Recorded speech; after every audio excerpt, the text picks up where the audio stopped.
What is up, ladies and gentlemen? Welcome.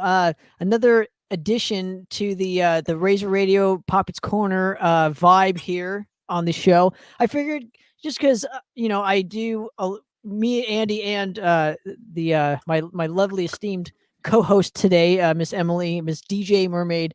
We do a lot of shows, and we don't really get to have too much fun talking about music that we actually do enjoy.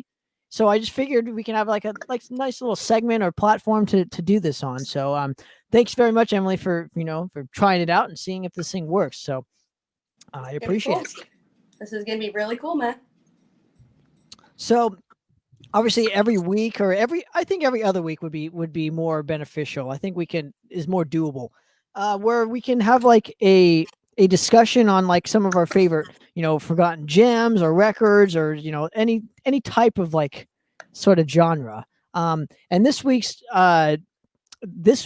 topic is our top 5 modern classics. And what I mean by that is like, I think we picked in 10 years or something. What was it? Like 2005? You said at least 05 to now.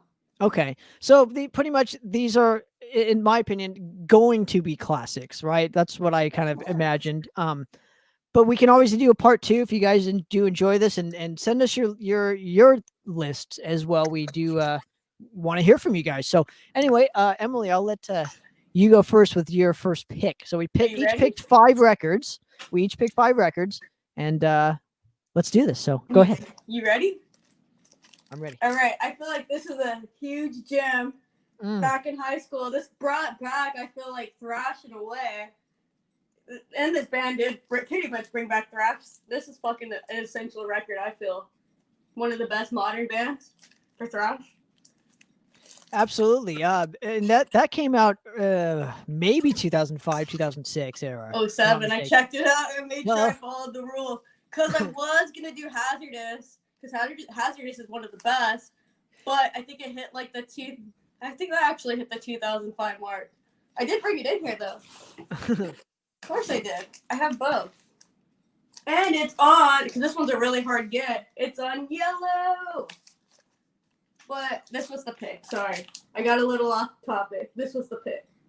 Well, I think that's a better choice just because that is probably like the definitive Municipal Waste record. I mean, that was the one that kind of broke them, in my opinion, was The Art of Partying. This is the one I got into. This is what brought me into like liking this band. And it's fucking phenomenal from start to finish. Oh yeah. It's a great record. So I think that was released on, help me out here, Metal Blade? Was it Metal Blade that released that? Let me check real quick. No, it's Your Favorite Earache.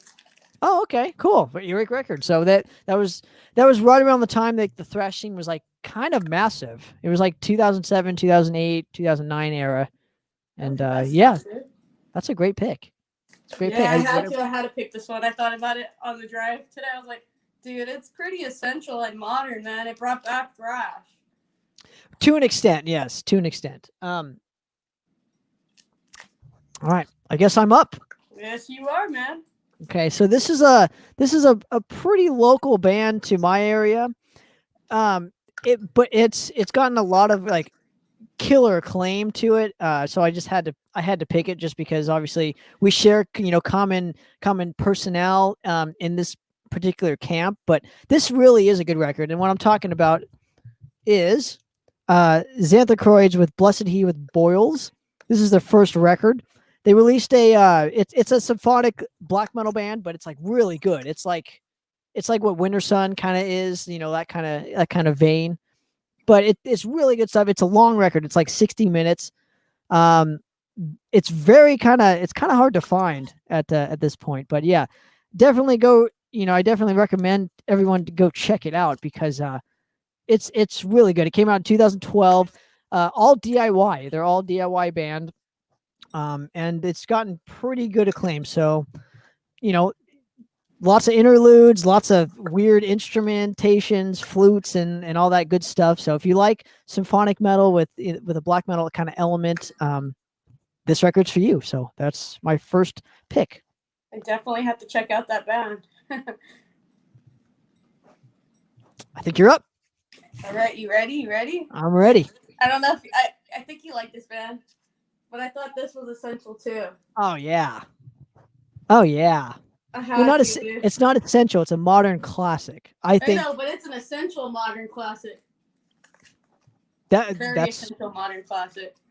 now. Why did you go with that one as opposed to say Terminal or Outer Isolation? Well, this is the record that I feel like brought me into liking them. I mean, that I saw them play on this this was like when I saw them, and I was like, "Whoa, what the hell, dude? What are they doing?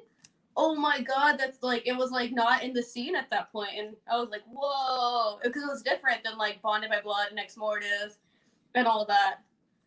And I don't know, I felt like that one, the one that you just said, is a very good one, but I felt that this is what brought them like kind of like getting known. Interesting. And that came out of a time where they were kind of still on like on what, Heavy Artillery at that point. And Earache. well, that's wait. That particular pressing is from Earache, but I'm Yeah. saying it originally came out on Heavy Artillery back in 09. Really good record.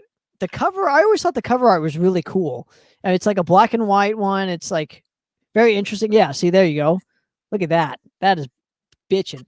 But every song is killer on that thing too. I And know, right? it's a very long record, but it's like it doesn't get boring. It's like really good all the way through. So that's a great. Now, also, what are your particular favorite tracks? You should probably do some of these on this for each of the records. But one of mine is obviously the title, and then I liked Asteroids and Forest of Legions. I always thought was really really killer. So I can agree. Block Future is probably my favorite song from them. This is a double LP, so it's kind of hard to get this back inside here. oh, it's all good. Now, obviously, they went through a huge lineup change. I'm wishing nothing but the best for them. I'm looking forward. I saw a drum playthrough from their new drummer, and it's going to take some time. So I'm just going to throw that out there. But yeah, I think they can do it. They got Eric still and Dave, so I think it's going to be good. Well, those are the two that've been in there like the longest. It's practically like it's gonna be Vector, just with a different bass player and a different drummer. But the problem though that I'm facing is that Blake is kind of like iconic to the band, in my opinion, just because there's no other drummer like him. I could agree with that one. He is pretty fucking great on drums. Well, but like the way that he hits the drums, and I mean that guy hits the drums. I think he uses like bamboo fucking sticks, if I'm not mistaken. They're really fat and thick. Just because we played so many gigs with him or whatever, so he's always hitting on the pad or whatever. I'm not kidding you. They're like this thick. So great choice. Never noticed that. Great choice though. And he makes it look easy. That's that bastard. He makes all that stuff look easy, but great choice. All right, am I up? All right, so here's one you probably may have heard of, may have not heard of. This is in like the tech death department, is what I say. And no, it is not Necrophagist, even though I could have, but it was like almost 20 years ago. Is Inanimate Existence with a never-ending cycle of atonement. Really good record. Again, it has some symphonic elements to it. A lot of keyboards, female vocals that actually work, because a lot of times female vocals don't work for me. And with this record, especially in Runes of Destruction, which is the single and the track that the chick is featured in, it really does work. So that's my second pick. It came out on I believe the Artisan era, if I'm not mistaken. Oh no, Unique Leader Records. So this is before they got signed to the Artisan era, and we got to play with these guys on tour in like 2015. So that was kind of my first taste to them, and they blew me away, and so does this record. So definitely recommend it. Inanimate Existence, a never-ending cycle of atonement. So there you go. Here's my question, though. Is like almost all your vinyl signed by the bands? Because that's what I'm starting to notice whenever you send me pictures of vinyl. I'm like, man, he has everything signed. How did I miss that? I missed that mark with like getting everything signed. I'm a nerd, so like I like to, I don't know. I don't know. It's just important to me to get everything signed. And but here's the thing: I don't like players that didn't play on the record to sign it. Oh, I feel that. Like when I met LA Guns once with Bill Lewis and Tracy Gunn, and I brought the first one. No, I brought Rip and Tear. No, it's Cocked and Loaded. Sorry, and I brought Hollywood Vampires, and they're like, "Do you want the rest of the band to sign it?" I was like, "No, they're not even on the record." And they're like, "Oh, okay," and I'm like, "Yeah, what the fuck? That'll be weird." Well, but not even that. It's just like as a fan, you want the players that played on it. So, like, I could have brought out Isolation Infamy, but Outer Isolation, but I would have made you really jealous because it's signed by all four of them. Interesting story on how I got it. If you want to actually go into that story, it's really good. You do have the best stories. Not gonna lie, man. Well, okay, so I'll tell it if you don't mind. It'll take like 5 minutes. That's fine. So do you remember the Scion Metal Fests? Does anybody out there remember the Scion Metal Fests? I do. Those are fun and free. Yeah, they were fun and free, but they always were at the Glass House, which is like down the street from you, if I'm not mistaken. Yeah, but they also did them at the Roxy too. Was it the Roxy? I think it was the Roxy or Troubadour. I don't know. They did them a few there too. Okay, there's some. Yeah, so I don't know that aspect, but all I know is most of them were at the Glass House, and this one had, I think it was White Wizard, Vector, Oceanu, which I'm still not a fan of, but they played it obviously, which was great. Anyway, so they played this, and Bonded by Blood, I think, played it as well, if I'm not mistaken. So you had 3 killer bands for me to go check out, and it was free, of course. So for some reason, I made it backstage, maybe because I'm friends with Morrow. Thank you, Morrow. Truly appreciate it. And I brought my vinyl specifically because I knew they would be back there. And this is like the one pressing that's like 100 copies to like the green version, which is only 100 of them. Anyway, so I went backstage, and it's like us, Ex Mortis, and I'm like running around going like, this is awesome. Like, I feel like a rock star, even though I'm not, but everybody was back there just mingling about and stuff. Anyway, so the show ends. We go to an after party at Juan's house from Bonded by Blood, and the Vector guys were there. And I won't go into too much detail because it's kind of like a weird scenario. But what only the positives, right? So anyway, so what happened is I bring the vinyl. I have all of them sign it with a Sharpie and whatnot, and it's obviously still sitting in my closet or whatever. But I rarely play it because it's so kind of collectible sort of thing, because there's only 100 of them made. So I should have, picked a different kind of version, but that was the only one at the time. So, but yeah, I remember sneaking it in backstage. I think I had to give it to Morrow or something, and we got backstage and had him sign it, or either there or at the party. I can't remember, but all I know is a mailbox got broken at the end of the night at Juan's house, and that sucked. So let's go back to your story. So that's pretty much how that happened. But my thing is, so nowadays you buy 2 records, where it was like Smart Tanner then, where he bought 2 of that vinyl because he knew it was going to be so rare. I should have, though. I'm surprised because you're like with the White Wizard thing. Well, I bought 2 of them, and I'm like, you're like, I knew it was going to sell out, and I'm like, yeah, well, you're smarter than I am, so. Well, but I don't think of that. I just buy one, and I'm like, okay, 1 copy's fine, and then it'll sell out, and I'm like. Well, no, but you just never know what's going to happen. But I just, I like those bands, so I want extra copies, and I gave Eric 2 copies of that record. Don't forget. So that probably excited him a bunch, right? So anyway, what is your third choice? Speaking of Eric, I picked this one. That is a great record.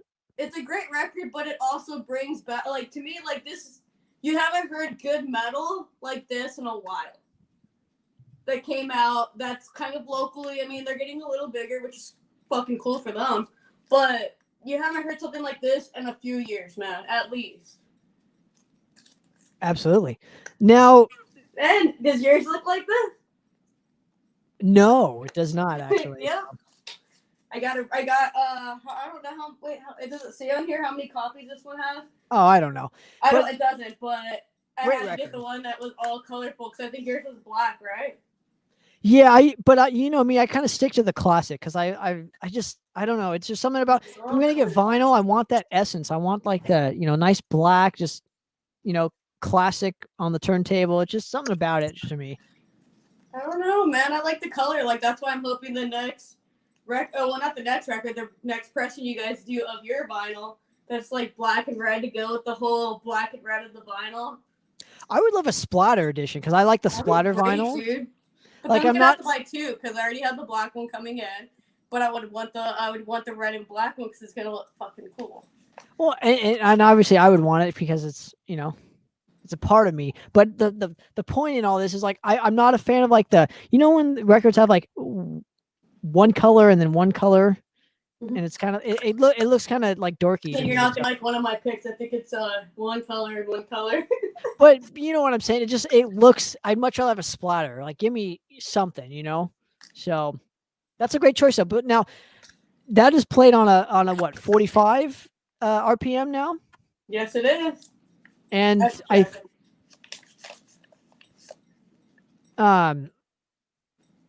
but I think that's also a shorter record because isn't it like 2 EPs like combined? That I don't know. That's more of a Tanner like question / answer because you're gonna answer it yourself because you know it.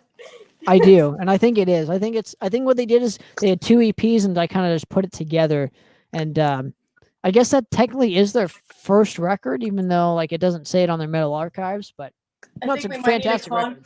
We might have to conference in Eric, and he'll answer some more Void Vader questions for us. Well, I mean, and I think though, like with that specific record or whatever, I think it is a modern classic just because it's kind of like more of a rock based record. Mm-hmm. Got like the Soundgarden-y type of vibe here, so. I think it's great. It's your turn though. Absolutely. I know I'm talking too much, but I'm no, you're not. I'm nerding out, dude, because I like records. So. Of course. All right, my turn. I think it's my turn. All right, my third choice, of course, I had to go with this. Ooh, I have that in the other room. That's right. This is Ex Mortis with Slave to the Sword, and the reason why I chose this, and obviously, sorry, it's signed, so Of course, I'm not surprised right now. But the reason why I kind of chose this one was because I think it was more of an Ex Mortis record, and what I mean by that is like Conan wasn't doing the Skeleton Witch type vocals, that was kind of like the record beforehand, and obviously because his voice would hurt on tour, he changed his vocal style, and I just think that record is more like has more personality to what Ex Mortis represents for me, and you still have great songs, and I wish he kept it the same because I love his vocals on this record. I understand why he didn't as a fellow vocalist myself, but regardless, the songs are great. Immortality Made Flesh still is my all-time favorite Ex Mortis song, and I definitely recommend you guys go check it out. So Ex Mortis, Slave to the Sword. That's my third pick. I'm enjoying that one that the EP they just came out with, the one with the Beetlejuice and the Psycho. That's a pretty fucking great record that they just did. Well, EP, sorry. The Legions of the Undead. Yeah, it's a great record. You have to show the cassette too. Where's the cassette at? I just saw it the other day. Well, they don't get to see it. Only you do. So, whatever. Oh, okay. No, that's a great one. Anyway, your turn. You're up. All right. Well, this is probably one of my favorite records from this band, and on top of that, I feel like this is one of the best records we've done. I mean, the new one's really fucking sick, but this is my favorite, and it's a rare one because it's numbered. Oops. I have 742 out of 1,000, and it's. Oh, there you go. Yeah. Your favorite. For some reason, I never got into that band. It's just they don't do it for me, but not knocking them one bit. I used to have that record actually. I gave it as a birthday present to a young lady, so she liked it more than I did. And great record, dude. From start to finish, phenomenal record. I love it. Great opening track. I will give it that. That is a great opening track. Help me out here. The opening track to that record. The opening track is "Prepare for Attack." Yeah, that one. It's got like that. Dan, Dan, Dan, Dan. Yeah, it's a good one. I like when they came out the video covering Fire, because that was one of the first songs I feel like they came out with from this record before it was released. So they did a video, pretty sick. Yeah, it's a great record. So I feel like the newer bass player kind of sounds like this bass player on here, which that's probably why I like it. Because I'm a bass and drums kind of guy. I like the rhythm section. That's probably why I love this band so much. I can dig that. I'm a drum guy, so you know, Pete's a phenomenal drummer. Oh, dude, he's fucking sick. Fucking good. So great choice. All right, I think I'm up. All right, my pick is Night Demon with Darkness Remains. Really love this record. To me, I think this still is my favorite work from the band, just because it's from start to finish. It's a great record. Every song's killer. I always thought Welcome to the Night reminded me of like a Manowar type of song. Like it's like really just like, just get you going type thing. And that's what I like about Manowar. So, and then great cover art. Obviously they have some like some kind of Easter eggs. You got like the band up here and then like the first album somewhere here. I'm like probably covering it up. So yeah. And also obviously it kind of reminds me of like an Iron Maiden sort of cover, but, great record from start to finish. Highly recommend it. Night Demon with Darkness Remains. So they're pretty fucking great, dude. I like that band. That band's pretty fucking good. And there's a ballad on it too. Darkness Remains kind of is like a ballad. It's like a talking kind of cool ballady kind of thing that Jarvis, for the first time kind of lends his voice to that specific style. So I really dug it. Go check it out. All right. Well, I guess it's my turn. So this band actually goes hand in hand with Night Demon because we played gigs with this band. I picked Blake. Okay. And it is Two Colors. Very nice. Very nice. I like this band a lot, not just because I know Carlos, but because you have a chick bass player that fucking kills. And on top of that, they kind of sound like Paul Di'Anno-ish, like Iron Maiden. Yeah, Paul Di'Anno could sing, sure. Well, yeah. Well, the whole point is it has like that kind of like this style. I like it. No, it's a great record. That EP is fucking great though. I love that EP probably more than the record. Yes. Yeah. Oh wait, you're gonna get excited. Don't get too excited, Tanner. Okay, are you ready? It's Splatter. Oh, there you go. I got the black version. It's a good one. It's a good record. Those are great records. They repressed it, I think, this year. And I wrote Carlos. I was like, dude, I have to have it. I bought it, and I was like, dude, I fucking bought it. And he's like, thanks, dude, for the support. But absolutely. I picked this one because I don't know. But I have both of them on hand because I figured I'd pull a Tanner move on you. Oh, I have them. I have those both on vinyl. I just didn't, bring them out. But well, I just mean like how last week when we did the interview with Eric, you're just pulling all these vinyls. He's all talking while you pull them out. Ooh, and then this one and this one. I'm surprised you didn't pull out all the White Wizard ones. I was really shocked. No. But I do have that one signed too. That's a great record. I just prefer either one signed. I just prefer the EP. That's all. So, all right. Except for you. That was your last pick, huh? I mean, I have another one, but we'll do a little bonus round. But here's my last pick. I'll probably zoom in on you. I'll probably make one more pick, but you'll like my other pick, I think. I love this record. Okay, this is Witch Haven. This is Terror Storm. Really great record from start to finish. Black thrash, band. This is the alternate artwork. They did not put the guy with his brains everywhere or something, or his head cut off in the bathroom, which is a really strange. They should have pulled a dead move where they had. But the point is, I really like this cover art. I really like the sound of it. The only part I thought was weird on it was track 1, ADD, has this like really long kind of like TV kind of thing out. After it, it's just I'm not really into like putting politics on my records and stuff like that. So, but great record. Great so. Pick, Witch Haven with Terror Storm. And yes, I do think it is a modern classic, or at least will become one. Who knows? Anyway, what is your pick here? The one that I picked randomly, I picked this one. Bonded by blood, exiled to Earth. I almost picked it. I had to. I was like, dude, this is like such modern slash. I mean, I'm gonna bring back the whole essential thing. This is like a big thrash record from. This came out, I think. I forgot when it came out. I think it was like it said 2010. This is when they did it, but I have the EP actually from when they did a lot of these songs actually. But this is so essential. Great with the machine. Seen them a million flipping times, and they're the homies. But yeah, and it comes on red. All right. Well, I do not own this particular record on vinyl because I don't think it actually existed, or it does, and it's really hard to get. But if we're going thrash, I got to go Mantic Ritual, and I got to go with Executioner. Just because it rips. It's a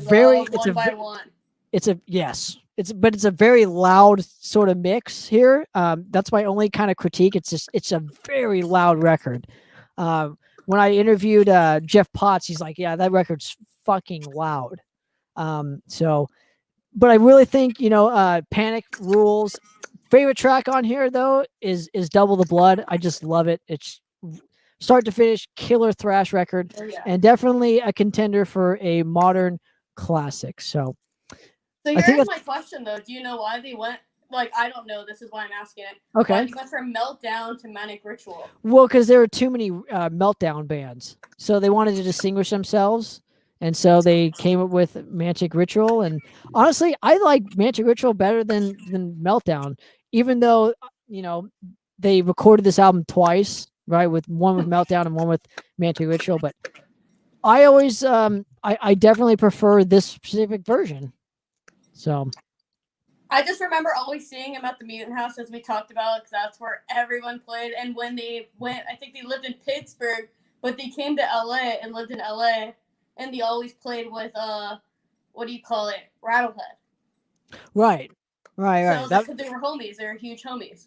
But that's what I remember, because I was like, and then all of a sudden they started making it, and they switched the name, and I was like, what? Because Ben Motzman, I think that's how you say his last name. I don't know. That's how I say it. He's one of my homies, and we don't really talk that record as much sometimes. But I just remember being cool with them back then, and that whole record coming out. And all of a sudden they started making it. I think they went on tour with Destruction in Europe. And they went on tour with Exodus, and that's where we played with them at Chain Reaction in Orange County. That's kind of how we kind of met and whatnot. I met them all because of the Mutant House. That's how you meet. That's how you met everyone. I know the OC scene, like you said, had their other spot. They all did though. Like Orange County, LA, and IE, they all had our separate spots and separate crowds, and it was just that kind of thing back then, Wasn't as connected. That's how I met them. That's cool. You played with them and met them. Right. I miss that band. I wish they would do some kind of comeback, but I know Jeff and Ben are the only one that live over here. I think Adam still lives over in Pittsburgh. I don't know, and I forgot the singer's name. He lives, I think, over there. You're funny. I'm blanking on it because I got the headphones on and whatnot. Dan. I knew it started with a D, but I was gonna say David, but I knew it wasn't. No, Dan. Yeah, good. All good guys. And that's gonna do it for us here on the What's Happening segment, and our top 5 or 6, whatever it was, kind of favorite modern, soon to be modern classics. So another edition on Razor Radio Poppitt's Corner. We're out of here. Later.